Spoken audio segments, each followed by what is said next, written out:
All right, Detroit Lions getting some bad news to close out the 2021 season, even though it's creeping in 2022 because of the extended game.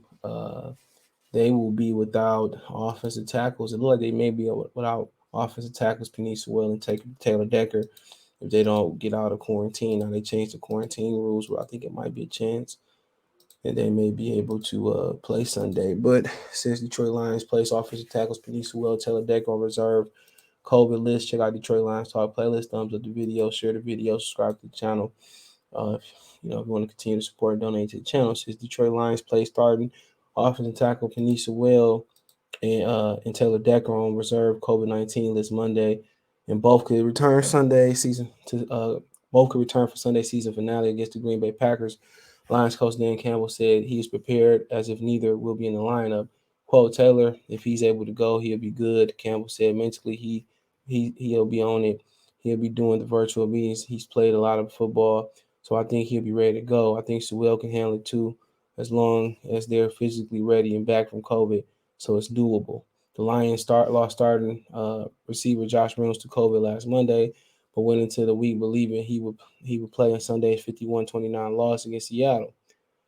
The NFL changed its COVID protocols last week to allow players to test positive for the virus to return after 5 days if they are asymptomatic. Reynolds was one of four players reinstated to the 53-man roster Monday, along with defensive tackle Michael Brockers, offensive guard High Tide, and tight end Brock Wright. Brockers and High Tide missed a minimum of 5 days. Quote, I think you got to prepare like you're going to have them. You're not going to have them, Campbell said. Quote, I mean, we thought we would have Josh, and that was being hopeful. I was being optimistic with it, and we didn't get Josh, so let's learn there a little bit. Matt Nelson and Will Holden are next in the line to start at offensive tackle for the Lions team that used 6 and 7 linemen in jumbo packages frequently in recent weeks. Campbell admitted the last week the surge in COVID cases around the NFL has been exhausting to deal with as teams shuffle players on and off their rosters.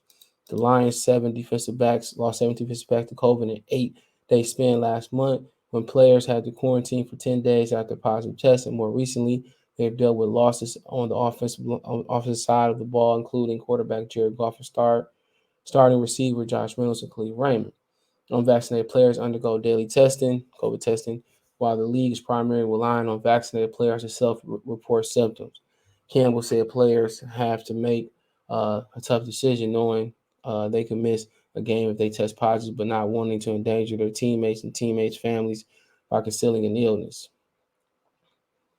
He said, quote, the hardest part is not that you lost the guys. The hardest part is knowing who you're about to lose, Campbell. Not knowing who you're about to lose. That's the thing. Your game planning, let's get the next guy ready, no problem. But now the next guy may be the one who's out. That's the fact that just the get pressed against time to prepare for those players. So yeah, it can get confusing, but it's part of who we are. It's part of the game right now. And I guess if you will, and everybody's having to deal with it, there again, you just do the best you can with it and move on, and you work with what you got. No problemo. Campbell says he had no issues with Seahawks coach Pete Carroll's late game play call on Sunday. The Seahawks called the deep pass play with 2 minutes warning, and Wilson completed a Durant extra for a 30-yard gain inside the 1 yard line.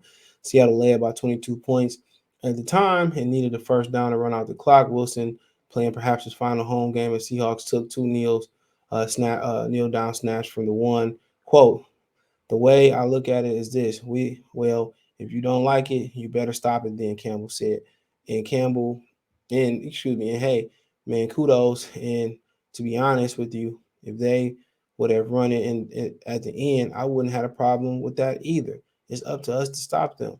There's 60 minutes on a game clock, so if you got a problem with that, why don't you stop it? Otherwise, they'll just keep piling it on. So no, I don't have any problem with that. So briefly, it says that the Lions also placed defensive end Austin Bryant on the reserve COVID list Monday and running back Rodney Smith on the practice reserve COVID. Lions scout Burr Sherrill has left the organization to become the director of college personnel at the University of Florida. So there you go, some little tidbits. So I mean, yeah, obviously it's self-explanatory about Decker and the Sewell situation. But as far as the Seahawks running up the play, yeah, I'm with that, man. If I coach, that is going to be the mantra.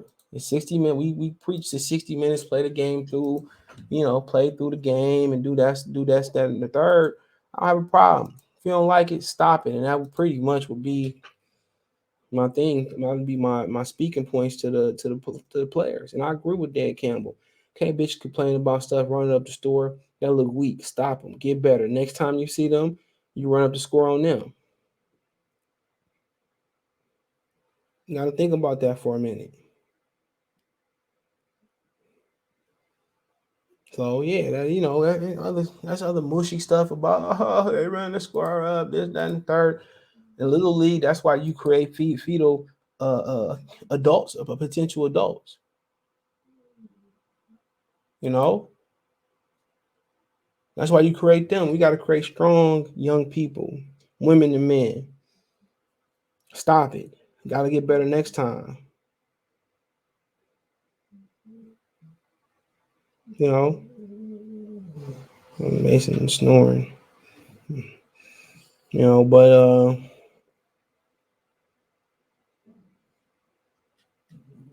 yeah, I ain't got no issue with that, man, either, man. Shit, if you don't like it, stop it. And that's how you build a tough football team. Once you start crying and complaining and making excuses, then your players feel like they can follow suit and make excuses. So it's part of the game. Free throws and fouls, like Jeezy say, man, we got to run through that, and that's how you create a tough team. And that's what we thought Patricia was gonna do: create a no nonsense excuse, no excuse culture, and a tough, rugged football team in the trenches. When he hired that run game coordinator, we was like, okay. Well, Campbell's doing what he can, and Campbell's gonna continue to learn from his mistakes and how to balance and be a better clock management. You see in Dallas, they crying about McCarthy not being good at clock management. So always bringing up how you improve in clock management. Even veteran coaches, out here making mistakes in clock management. But hey, that is what it is. Hopefully everybody involved get better. Congratulations for my man's for getting Burr Sherrill for getting promotion to the University of Florida as their director of college personnel. So that's huge. But other than that, man, let me know what you girls and guys think. Check Detroit Lions Talk playlist out. Follow me on Twitter, Facebook, Instagram. If you have a business question, inquiry, sponsorship, video request, hit me up on my social media link subscription, Twitter's the Fast 11, Facebook and Instagram. Want to make a financial donation, Cash App, CJ Good 313, Venmo, CJ Good 313, PayPal link description. Best way to donate. Thumbs up, comment, share the video, subscribe to the channel, that subscribe button, the bell icon button, hit all notifications. Christians get notifications.